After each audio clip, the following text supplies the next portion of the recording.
Odyssey, Book 11. When we reached our black ship, we hauled her onto the bright salt water, set up the mast and sail, loaded on the sheep, and boarded her ourselves, heartsick and weeping openly by now. The dark prow cut through the waves, and a following wind bellied the canvas. A good sailing breeze sent by Circe, the dread goddess with a human voice. We lashed everything down and sat tight, leaving the ship to the wind and helmsman. All day long she surged on with taut sail, then the sun set and the sea grew dark. The ship took us to the deep outermost ocean and the land of the Cimmerians, a people shrouded in mist. The sun never shines there, never climbs the starry sky to beam down at them, nor bathes them in the glow of its last golden rays. Their wretched sky is always racked with night's gloom. We beached our ship there, unloaded the sheep, and went along the stream of ocean until we came to the place spoken of by Circe. There, Paramedes and Eurylochus held the victims, while I dug an L-square pit with my sword, and poured libation to all the dead, first with milk and honey, then with sweet wine, and a third time with water. Then I sprinkled white barley and prayed to the looming dead, vowing sacrifice on Ithaca, a barren heifer, the herd's finest, and rich gifts on the altar, and to Tiresias alone a great black ram. And these supplications to the spirits I cut the sheep's throats over the pit, and the dark blood pooled there. Then out of Erebus the souls of the dead gathered, the ghosts of brides and youths and worn-out old men, and soft young girls with hearts new to sorrow, and many men wounded with bronze spears, killed in battle, bearing blood-stained arms. They drifted up to the pit from all sides with an eerie cry, and pale fear seized me. I called to my men to flay the slaughtered sheep and burn them as a sacrifice to the gods, to mighty Hades and dread Persephone. Myself, I drew my sharp sword and sat, keeping the feeble death heads from the blood until I had questioned Tiresias. First to come was the ghost of Elpenor, whose body still lay in Circe's hall, unmourned, unburied, since we'd been hard pressed. I wept when I saw him, and with pity in my heart spoke to him these feathered words. Elpenor, how did you get to the undergloom before me on foot, outstripping our black ship? I spoke, and he moaned in answer. Bad luck and too much wine undid me. I fell asleep on Circe's roof. Coming down, I missed my step on the long ladder and fell head first. My neck snapped at the spine, and my ghost went down to Hades. Now I beg you, by those we left behind, by your wife and the father who reared you, and by Telemachus, your only son, whom you left alone in your halls, when you put the gloom of Hades behind you and beach your ship on the isle of Aea, as I know you will, remember me, my lord. Do not leave me unburied, unmourned, when you sail for home, or I might become a cause of the gods' anger against you. Burn me with my armor, such as I have. Heap me a barrow on the gray sea's shore, in memory of a man whose luck ran out. Do this for me, and fix in the mound the oar I rowed with my shipmates while I was alive. Thus Elpenor, and I answered him, Pitiful spirit, I will do this for you. Such were the sad words we exchanged, sitting by the pit, I on one side holding my sword over the blood, my comrade's ghost on the other. Then came the ghost of my dead mother, Anticlea, daughter of the hero Autolycus. She was alive when I left for sacred Ilion. I wept when I saw her and pitied her, but even in my grief I would not allow her to come near the blood until I had questioned Tiresias. And then he came, the ghost of Theban Tiresias, bearing a golden staff. He knew me and said, Odysseus, son of Laertes, master of wiles, why have you come, leaving the sunlight to see the dead in this joyless place? Move off from the pit, and take away your sword, so I may drink the blood and speak truth to you. I drew back and slid my silver-studded sword into its sheath. After he had drunk the dark blood, the flawless seer rose and said to me, You seek a homecoming sweet as honey, shining Odysseus, but a god will make it bitter. For I do not think you will elude the earth-shaker who has laid up wrath in his heart against you, furious because you blinded his son. Still, you just might get home, though not without pain, you and your men. If you curb your own spirit and theirs too, when you beach your ship on Thrinacia, you will be marooned on that island in the violet sea, and find there the cattle of Helios the sun, and his sheep too, grazing.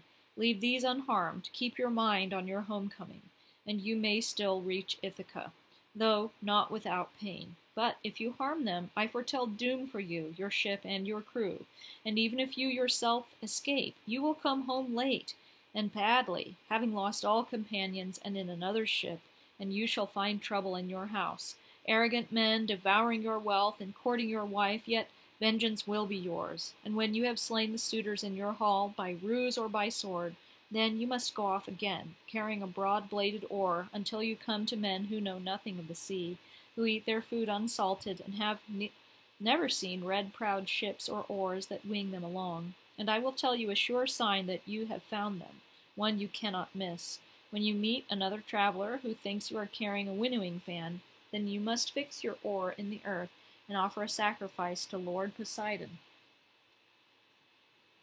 A ram, a bull, a boar in its prime, then return to your home and offer perfect sacrifice to the immortal gods who hold high heaven, to each in turn. And death will come to you off the sea, a death so gentle, and carry you off when you are worn out in sleek old age. Your people prosperous all around you. All this will come true for you, as I have told. Thus Tiresias, and I answered him. All that, Tiresias, is as the gods have spun it. But tell me this. I see here the ghost of my dead mother sitting in silence beside the blood, and she cannot bring herself to look her son in the eye or speak to him. How can she recognize me for who I am? And Tiresias, the Theban prophet, this is easy to tell you. Whoever of the dead you let come to the blood will speak truly to you. Whoever you deny will go back again. With that, the ghost of Lord Tiresias went back into Hades, his soothsaying done. But I stayed where I was until my mother came up and drank the dark blood. At once she knew me, and her words reached me on wings. My child, how did you come to the undergloom while you are still alive? It is hard for the living to reach these shores. There are many rivers to cross, great bodies of water, nightmarish streams, and ocean itself, which cannot be crossed on foot, but only in a well-built ship. And you, still wandering on your way back from Troy, a long time at sea, with your ship and your men? Have you not yet come to Ithaca or seen your wife and your halls? So she spoke, and I answered her, Mother, I came here because I had to consult the ghost of the prophet Tiresias. I have not yet come to the coast of Achaia, or set foot on my own land. I have had nothing but hard travels from the day I set sail with Lord Agamemnon to go to Ilion, famed for its horses, to fight the Trojans. But tell me truly, how did you die? Was it a long illness, or did Artemis shoot you suddenly with her gentle arrows? And tell me about my father and my son, whom I left behind. Does the honor I had still remain with them, or has it passed to some other man? And do they all say I will never return? And what about my wife? What has she decided? What does she think? Is she still with my son, keeping things safe, or has someone already married her? Whoever is now the best of the Achaeans? So I spoke, and my mother answered at once. Oh, yes, indeed, she remains in your halls, her heart enduring the bitter days and nights, but the honor that was yours has not passed to any man. Telemachus holds your lands unchallenged and shares in the feasts, to which all men invite him as the island's lawgiver. Your father, though, stays out in the fields and does not come to the city. He has no bed, piled with bright rugs and soft coverlets, but sleeps in the house where the slaves sleep, in the ashes by the fire, and wears poor clothes. In summer and autumn his vineyard slope is strewn with beds of leaves on the ground, where he lies in his sorrows nursing his grief, longing for your return. His old age is hard. I died from the same grief. The keen-eyed goddess did not shoot me at home with her gentle shafts, nor did any long illness waste my body away. No, it was longing for you, my glorious Odysseus, for your gentle heart and your gentle ways, that robbed me of my honey-sweet life. So she spoke, and my heart yearned to embrace the ghost of my dead mother. 3 times I rushed forward to hug her, and 3 times she drifted out of my arms, like a shadow or a dream. The pain that pierced my heart grew ever sharper, and my words rose to my mother on wings. Mother, why do you slip away when I try to embrace you? Even though we are in Hades, why can't we throw our arms around each other and console ourselves with chill lamentations? Are you a phantom sent by Persephone to make me groan even more in my grief? My mother answered me at once. O my child, most ill-fated of men, it is not that Persephone is deceiving you. This is the way it is with mortals. When we die, the sinews no longer hold flesh and bones together. The fire destroys these as soon as the spirit leaves the white bones, and the ghost flutters off and is gone like a dream. Hurry now to the light, and remember these things so that later you may tell them all to your wife. That was the drift of our talk. Then the women came, sent by Persephone, all those who had been the wives and daughters of the heroes of old. They flocked together around the dark blood, but I waited to question them one at a time. I wanted to question them one at a time. The best way I could think of to question them was to draw the sharp sword from beside my thigh and keep them from drinking the blood all at once. They came up in procession then, and one by one they declared their birth, and I questioned them all. The first one I saw was high-born Tiro, who said she was born of flawless Salmoneus, and was wed to Cretheus, a son of Aeolus. She fell in love with a river, divine Enipeus, the most beautiful of all the rivers on earth, and she used to play in his lovely streams. But the earth-shaker took Enipeus's form, and lay with her in the swirling eddies near the river's mouth. And an indigo wave, towering like a mountain, arched over them and hid the god and the mortal woman from view. He unbound the sash that had kept her virgin, and shed sleep upon her.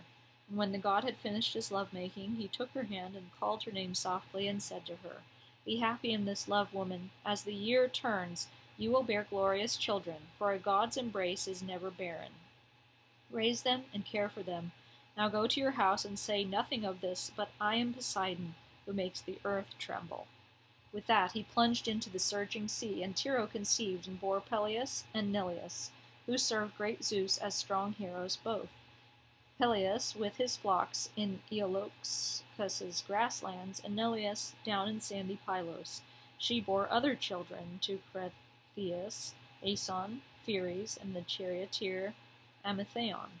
Then I saw Antiope, daughter of Asopus, who boasted she had slept in the arms of Zeus and bore two sons, Amphion and Zethus, who founded seven-gated Thebes and built its walls, since they could not live in the wide land of Thebes without walls and towers, mighty though they were.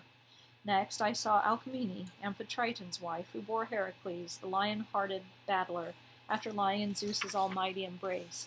And I saw Megara, too, wife of Heracles, the hero whose strength never wore out. I saw Oedipus's mother, beautiful Epicaste, who unwittingly did a monstrous deed, marrying her son who had killed his father. The gods soon brought these things to light, yet for all his misery, Oedipus still ruled in lovely Thebes by the gods' dark designs.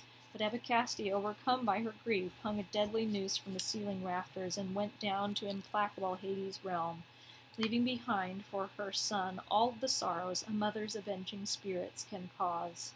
And then I saw Chloris, the great beauty, whom Neleus wedded after courting her with myriad gifts. She was the youngest daughter of Amphion, king of Minion. Orchomenus, as queen of Pylos, she bore glorious children, Nestor, Chromius, and lordly Periclymenus, and magnificent Pero, a wonder to men. Everyone wanted to marry her, but Neleus would only give her to the man who could drive the cattle of mighty Iphicles to Pylos. Spiral-horned, broad-browed, stubborn cattle, difficult to drive. Only Melampus, the flawless seer, rose to the challenge, but he was shackled by fate. Country herdsmen put him in chains, and months went by, and the seasons passed, and the year turned before he was freed by mighty Iphicles, after he had told him all of his oracles, and so the will of Zeus was fulfilled. I saw Leda also, wife of Tyndareus, who bore to him two stout-hearted sons, Castor the horseman, and the boxer Polydeuces. They are under the teeming earth, though alive, and have honor from Zeus in the world below, living and dying on alternate days. Such is the honor they have won from the gods. After her I saw Iphimedia, Aloeus' wife. She made love to Poseidon and bore two sons who did not live long, godlike Otus and famed Ephialtes, the tallest men ever reared upon earth, and the handsomest after gloried Orion. At 9 years old they measured 9 cubits across the chest and were 9 fathoms tall. They threatened to wage a furious war against the immortal Olympian gods, and were bent on piling Ossa on Olympus, and forested Pelion on top of Ossa, and so reached the sky. And they would have done it, but the son of Zeus and fair-haired Leto destroyed them both before the down blossomed upon their cheeks and their beards had come in. And I saw Phaedra, and Procnus, and lovely Ariadne, whom Theseus once tried to bring from Crete to sacred Athens, but had no joy of her. Artemis first shot her on Dia, the sea-girt island, after Dionysus told her he saw her there. And I saw Mera and Clymene, and hateful Euryphile, who valued gold more than her husband's life. But I could not tell you all the wives and daughters of heroes I saw. It would take all night, and it is time to sleep now, either aboard ship with the crew or here in this house. My journey home is up to you and to the immortal gods. He paused, and they sat hushed in silence, spellbound throughout the shadowy hall, and then white-armed Arete began to speak. Well, Phaeacians, does this man impress you with his look, stature, and well-balanced mind? He is my guest, moreover, though each of you shares in that honor. Do not send him off, then, too hastily, and do not stint your gifts to one in such need. You have many treasures stored in your halls by grace of the gods. Then the old hero Echenius spoke up. Friends, the words of our wise queen are not wide of the mark. Give them heed. But upon Alcinous depend both word and deed. And Alcinous answered, Arete's words will stand as long as I live and rule the Phaeacians who love the oar. But let our guest, though he longs to go home, endure until tomorrow, until I have time to make our gift complete. We all have a stake in getting him home, but mine is greatest, for mine is the power throughout the land. And Odysseus, who missed nothing, Lord Alcinous, most renowned of men, you could ask me to stay for even a year while you arrange to send off with glorious gifts, and I would assent. Better far to return with a fuller hand to my own native land. I would be more respected and loved by all who saw me come back to Ithaca. Alcinous answered him, Odysseus, we do not take you for the sort of liar and cheat the dark earth breeds among men everywhere, telling tall tales no man would ever test for himself.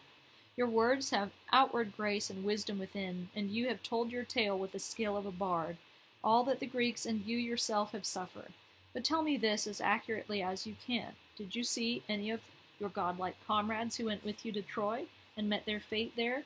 The night is young and magical. It is not yet time to sleep in the hall. Tell me these wonders. Sit in our hall and tell us of your woes for as long as you can bear. I could listen until dawn. And Odysseus, his mind teeming, Lord Alcinous, most glorious of men, there is a time for words and a time for sleep. But if you still yearn to listen, I will not refuse to tell you of other things more pitiable still. The woes of my comrades who died after the war, who escaped the Trojans in their battle cry, but died on their return through a woman's evil. When holy Persephone had scattered the women's ghosts, there came the ghost of Agamemnon, son of Atreus, distraught with grief. Round him were gathered those who died with him in Aegisthus' house. He knew me as soon as he drank the dark blood. He cried out shrilly, tears welling in his eyes, and he stretched out his hands, trying to touch me. But he no longer had anything left of the strength he had in the old days in those muscled limbs. I wept when I saw him, and with pity in my heart I spoke to him these winged words. Son of Atreus, king of men, most glorious Agamemnon, what death laid you low?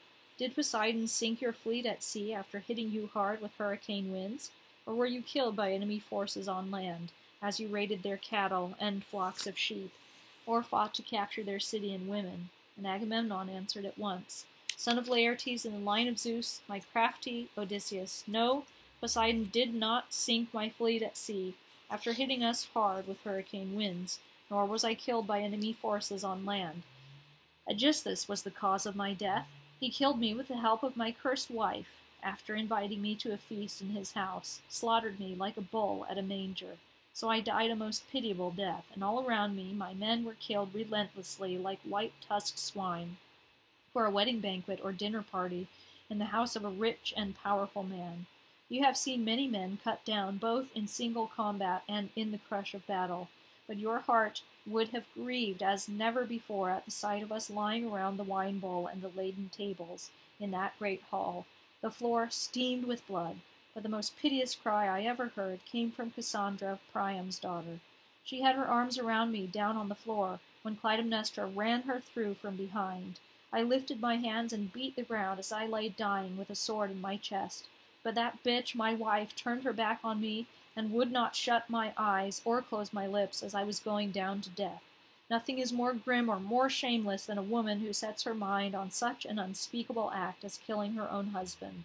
I was sure I would be welcomed home by my children and all my household, but she, with her mind set on stark horror, has shamed not only herself but all women to come, even the rare good one. Thus Agamemnon, and I responded, Ah, how broad-browed Zeus has persecuted the house of Atreus from the beginning, through the will of women. Many of us died for Helen's sake, and Clytemnestra set a snare for you while you were far away. And Agamemnon answered me at once, So don't go easy on your own wife either, or tell her everything you know. Tell her some things, but keep some hidden. But your wife will not bring about your death, Odysseus. Icarius's daughter, your wise Penelope, is far too prudent. She was newly wed when we went to war. We left her with a baby still at the breast, who must by now be counted as a man, and prosperous. His father will see him when he comes, and he will embrace his father, as is only right. But my wife did not let me even fill my eyes with the sight of my son. She killed me before I could even do that. But let me tell you something, Odysseus. Beach your ship secretly when you come home. Women just can't be trusted any more. And one more thing. Tell me truthfully if you've heard anything about my son and where he is living. Perhaps in Orchomenus or in sandy Pylos or with Menelaus in Sparta. For Orestes has not yet perished from the earth. So he spoke, and I answered him. Son of Atreus, why ask me this? I have no idea whether he is alive or dead, and it is not good to speak words empty as wind. Such were the sad words we had for each other, as we stood there weeping, heavy with grief. Then came the ghost of Achilles, son of Peleus, and those of Patroclus and peerless Antilochus and Ajax, who surpassed all the Danaans except Achilles in looks and build. Aeacus's incomparable grandson Achilles knew me, and when he spoke his words had wings. Son of Laertes in the line of Zeus, Odysseus, you hard rover, not even you can ever top this bold foray into Hades, home of the witless dead, and the dim phantoms of men outworn. So he spoke, and I answered him. Achilles, by far the mightiest of the Achaeans, I have come here to consult Tiresias to see if he has any advice for me on how I might get back to rugged Ithaca. I've had nothing but trouble, and have not yet set foot on my native land. But no man, Achilles, has ever been as blessed as you, or ever will be. While you were alive, the army honored you like a god, and now that you are here, you rule the dead with might. You should not lament your death at all, Achilles. I spoke, and he answered me at once. Don't try to sell me on death, Odysseus. I'd rather be a hired hand back up on earth, slaving away for some poor dirt farmer, than lord it over all these withered dead. But tell me about that boy of mine.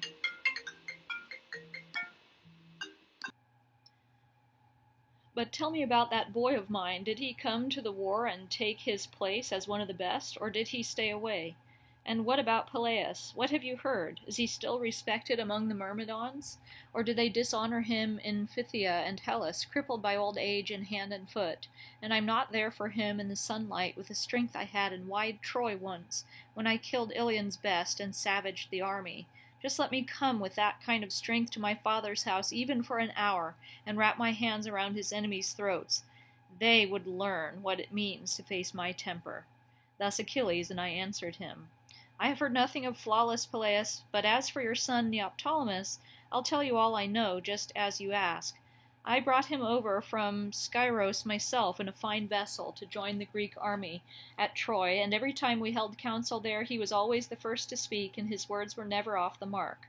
Godlike Nestor and I alone surpassed him, and every time we fought on Troy's plain he never held back in the ranks, but charged ahead to the front, yielding to no one, and he killed many in combat. I could not begin to name them all the men he killed when he fought for us. But what a hero he dismantled in Telephus' son, Eurypylus, dispatching him and a crowd of his Cretan compatriots. Eurypylus came to Troy because Priam bribed his mother. After Memnon, I've never seen a handsomer man. And then, too, when all our best climbed into the wooden horse Epeius made, and I was in command and controlled the trap-door, all the other Danaan leaders and counselors were wiping away tears from their eyes, and their legs shook beneath them, but I never saw Neoptolemus blanch or wipe away a tear. No, he just sat there handling his sword hilt and heavy bronze spear, and all he wanted was to get out of there and give the Trojans hell. And after we had sacked Priam's steep city, he boarded his ship with his share of the loot, and more for valor.